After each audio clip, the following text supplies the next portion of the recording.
Ashama harka fuuna ilmaan Oromoo eedla addunyaa tanarratti argamtan hundi keessan bakkuma jirtanitti nageenyi koo kan kabajaa laga qaxxaamuree tulluu qaaree isin dhaqqabu an mootii miidiyaadha. Guyyaa har'aa qophii addaa isiniif qabadhee dhiyaadhee jira. Hanga xumura sagantaa kiyyaatti na faana turan affeerraa koo yeroo hundaati. Warroonni chaanaala kanaaf haaraa taatan subscribe gochuudhaan maatii keenyatti dabalama. Kanneen armaan dura maatii keenya turtan irra deebiidhaan baga nagaan dhuftan.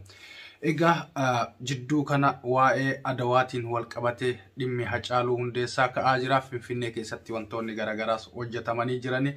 Gara fuulduraattis ni hojjetaman. Kan oduudhaan hojjetamee fi kan qabatamaan hojjetee walitti dabalamee waa hedduutu hojjete jechaadha. Maqaan Hacaaluu Hundeessaa adawaadhaan wal qabatee yeroo garagaraatti ka'aati jira. Kun maqaa balleessiidhaan, kun ammoo maqaa isaa ol fuudhuudhaan akkuma garagaraatitti maqaan Hacaaluu Hundeessaa artiistii kabajamaa fi jaallatamaa kennaa ka'aati jira. Egaa waa'ee Adawaa kaasanii waa'ee Hacaaluu dhiisuun rakkisaa ta'ee jira yeroo ammaa kana. Rakkoon nuti qabnu hedduudha. Rakkoowwan nuti qabnu hedduu keessaa Hacaaluu Hundeessaa, artiist Hacaaluu Hundeessaa rakkoowwan hedduu kaasee jira. Haa ta'u malee dhimmi waa'ee Adawaa kun akka ajaa'ibaatti ka'eeti yeroo ammaa kana hafarfamu jira. Dhimmi Hacaaluu Hundeessaa yeroo Adawaa duwwaa osoo hin taane, yeroo irreechaa osoo hin taane, yeroo wallee osoo hin taane walumaa galatti jiruu fi jireenya ilmaan Oromoo keessatti hanga lubbuudhaan jirru ka'aati deema. Sababni isaas Hacaaluu Hundeessaa waa hedduu dubbatee, waa hedduu hojjetee, waa hedduu agarsiiseeti dabre waan ta'eef. Walumaa galatti namni akka Hacaaluu addunyaa tanarratti deebi'ee hin uumama wanni jedhu gaafii nama keessatti uuma. Keessattuu saba akka Oromoo kana keessatti goonni hayyuun beekaan fi kutataan onnee sibiilaa akka Hacaaluu Hundeessaa ni uumama jedhee ani akka kiyyatti hin yaadu. Egaa waa'ee Hacaaluu kaafne egaa kanatu sani jennee tokko lama irraa maqaa dha'uun hin danda'amu. Waa'ee Adawaa irratti yeroo lubbuudhaan jiru Hacaaluu Hundeessaa wallee ajaa'ibaa gadhiise. Walleewwan sun amma miidiyaa garagaraa irra deemutti jira. Maaliif gaafa namni dabre waa'ee namaa duuba deebinee kaafna jechuudhaaf egaa namuma du'etu faarfama.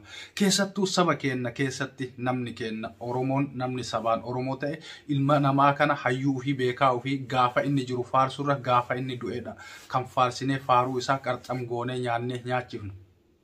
Kun ammoo baratamee jira. Haala kana jijjiiruun hedduu barbaachisaadha. Wanta keessa jiru kan akkaataa keessatti jiru kana jijjiirree dhaloota haaraadhaaf wantuma akkaatama nu keessa turre kana irraa dhaloonni bifuma kanaan itti fufuu akka hin qabne wanta garagaraa hojjechuun jijjiiruun dirqama. Haasaa duwwaa osoo hin taane wanta tokko qabatamaan lafa keennee agarsiisuun hedduu barbaachisaa waan ta'eef jechaadha. Hacaaluu Hundeessaa jechuun Oromoodhaaf ani qaaliidha. Kan inni jedhe sun ni xiqqaata. Qaalummaa bira taree daayimandiidha. Hacaaluu Hundeessaa Oromoodhaaf daayimandiidha.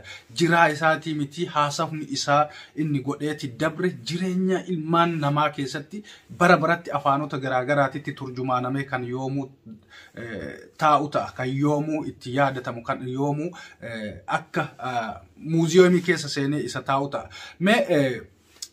Wallee Hacaaluun Hundeessaa Adawaa irratti wallise kana xiqqoo dhageeffanneeti walitti deebina na faana tura.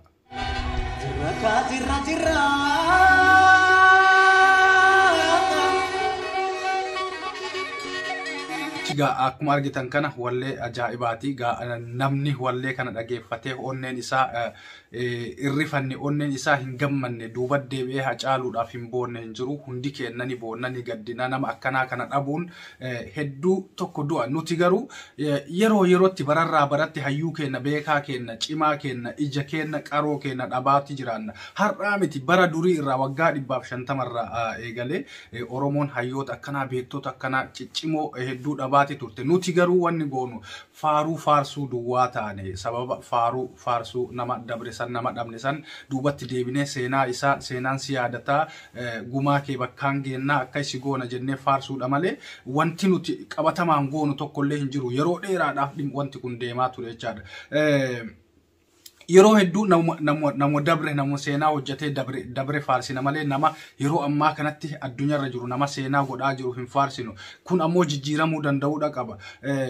Waa'ee Hacaaluu akkanumatti akkuma salphaa kanatti ilaalanii kaasanii irraa haasanii waan bira dabranii miti hedduu tokko dhibaadha. Ani akka nama tokkootti wantin ani yaadaa ture gaafa artiist Hacaaluu Hundeessaa hidhamee fi gaafa Jawaar Muhammad mana hidhaa seene wanti hundi ni dhumata takka Oromoo bilisooma takka lola addunyaa sadaffatu ka'a jedheeti yaadaa ture garuu bakka san hin jirru nuti haasaa qofa afaaniin haasa'uudha malee qabatama irratti wanta tokko gadi dhaabnee lafatti irratti wannoo jechuu irratti hin jirru kanaaf jiraachuudhaaf ammoo jireenya keenyaaf nu murteeffachuu danda'uu qabna namni nu murteessuu hin qabu mee ammas wallee hacee takka isiniif dhageessiseen deebi'an afaana tura waa'ee kabayyoo haasofna waa'ee kabayyoo haasofna kabayyoo gurmuu haasofna waa'ee baal akkuma dhageettan Haceen walleewwan isaa kana keessatti jechoota isaa keessatti kutaadhaan gandaan gosaan osoo nama hin hirre takka takkaan kutaa Oromiyaa takka takkaan keessa deemee faarsuudhaan maqaa dha'uudhaan faaruu faarsa hayyuu akkanaa nama kutaa tokko faarseetu kutaa tokko hin dhiine nama walqixxummaa ilmaan Oromoodhaa eegu nama ilaalcha saba kanaatiif walqixxeessee ilaalu akka abbaan ilmaan ofii ilaalutti Oromoo kana walqixxeessee ilaalu kana nama akkanaa kana hayyuu akkanaa kana dhabnee callisnee manumatti gallee deebinee gaafa hiriira arganne gaafuma akka tasaa carraa gadi baane gumaa Hacee kennaa ni kafalda gumaa Hacaaluu Hundeessaa ni deebisne jennee afaaniin haasa'uun faayidaa tokko hin qabu an akka tokkotti hin amana yoo wanta hin godha jettee dandeetu tokko wanta godhuudhaaf dandeetu tokko godhi yoo hin dandeenye immoo hanga yeroon siif godhee carraa argattee godhuudhaaf dandeettutti callistee taa'uun silaa filatamaadha nuti amma sadarkaa san hunda bira dabarree jirra godhuu hin dandeenyu wanta garagaraa tuttuuneetuma maqaa ufitti wanta goonachaadha maqaa garagaraa kaasna kanaaf wanta akkasii irraa osoo of eegganne hedduu barbaachisaadha bakka hin dandeenye deemuun gaarii miti wanta godhuu hin dandeenye yeroo garagaraatti tuttuunee ufitti wanta tokko biibbessuu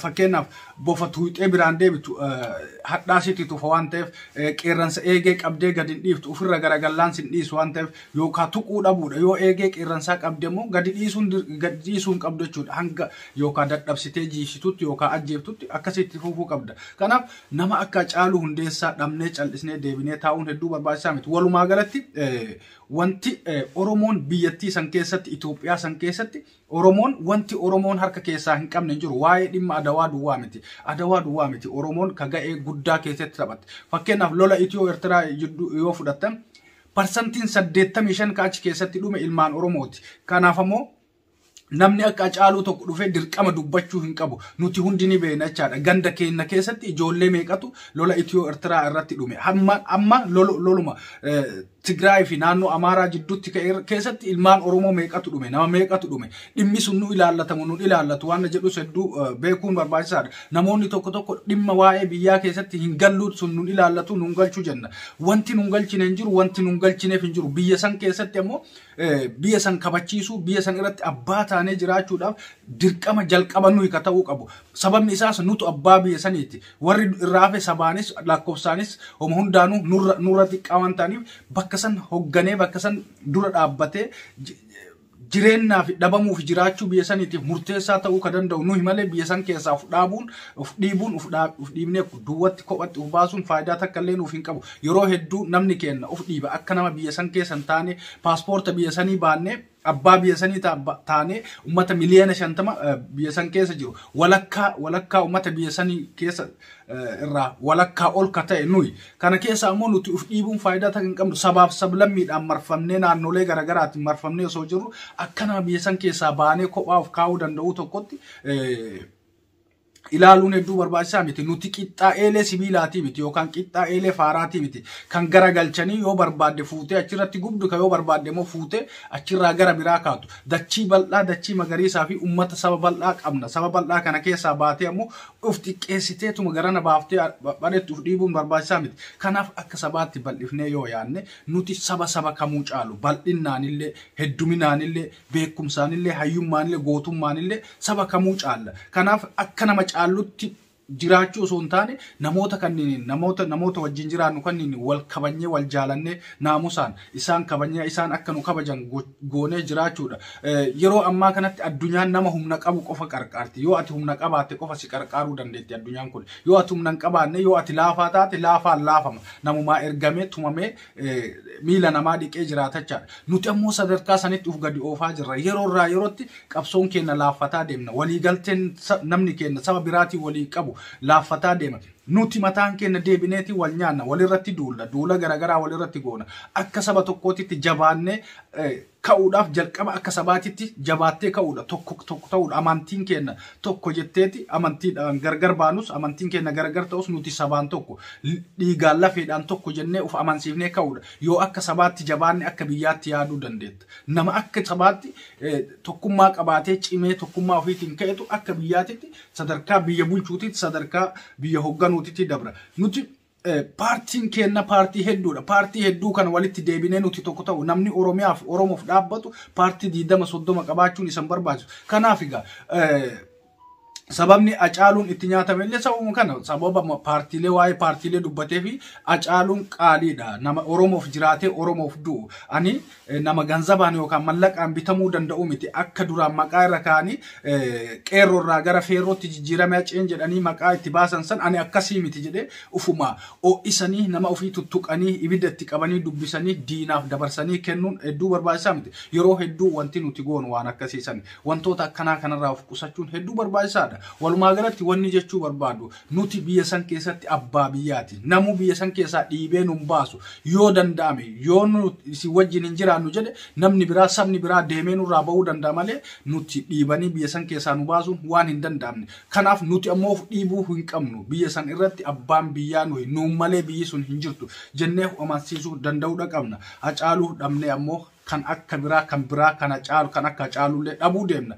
Kun akkan uumamneef ammoo nama akka Hacaaluudhaaf beekaa hayyuu akka Hacaaluuf biraa akka hin dhabneef nuti tokko ta'uu danda'uudha qabna. Qophiin kee kanarraa isa kana fakkaata. Yeroo biraa qophii biraatiin deebinee walitti deebina. Yeroo gaarii qabaadha. Bye bye.